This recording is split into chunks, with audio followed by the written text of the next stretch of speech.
Your installation is called Derelict People. Yeah. Why is that a subject close to your heart? I think because I've lived in Birmingham for maybe 5 years, and I've looked at urbanism as an art practice since being here, because I came here to study at university. I started looking at the people that kind of inhabited Birmingham that were kind of forgotten or were in the fissures of the city, and I already did derelict exploring before university, so I decided that I'd go into this kind of route because it was something that interests me and I had a lot of knowledge. So you've decided to put a tent on the wall, but why have you decided to do it that way?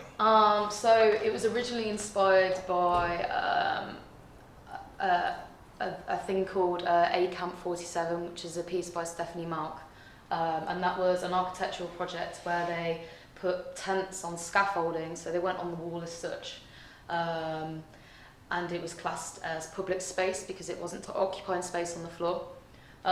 So I thought the idea of that and to reappropriate it into a gallery wall because of the idea of because the tent is temporary and it's immediate, you can put it up and take it down quickly, kind of resonated with the idea of graffiti as well. So I wanted to bring that element into the gallery, and as well, it's the idea of restriction. So you have space to come into the tent, but then you're restricted from maybe 2/3 of it. Right. Has the tent been used by anybody who's homeless? Not yet. So the idea is that once this tent has been taken down, I'm going to donate it to the homeless communities around. I think a lot of them are restricted with materials, and also the fact of the weather conditions. So my friend Scouse, he does calligraphy.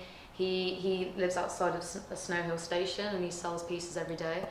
But obviously the weather ruins the ink, and also if he falls asleep at night or the homeless people steal his materials, I think it's, yes, they do their practice, but I don't think to their full potential. And I think the ideal situation for them would be a space where they can leave their work safely, and they don't have a safe space to sleep, let alone that. So I think there's a long way to go in terms of them being able to pursue their practice fully.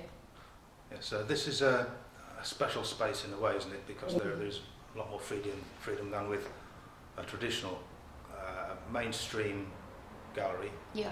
More commercial desires.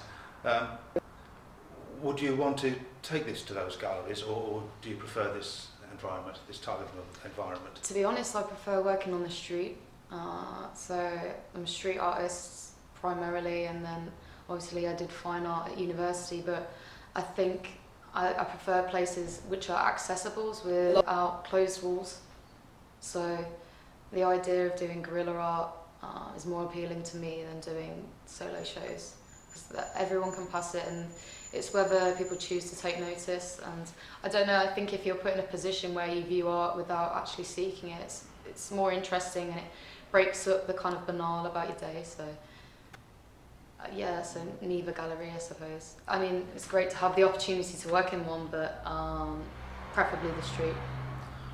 Right, so what would you like to do in the future with your art?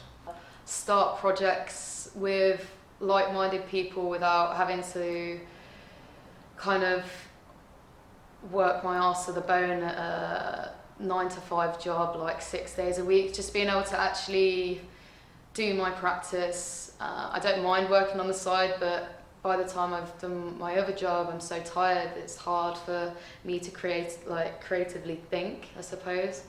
So the ideal situation would be to make art, make money, and help people around me that have influenced it.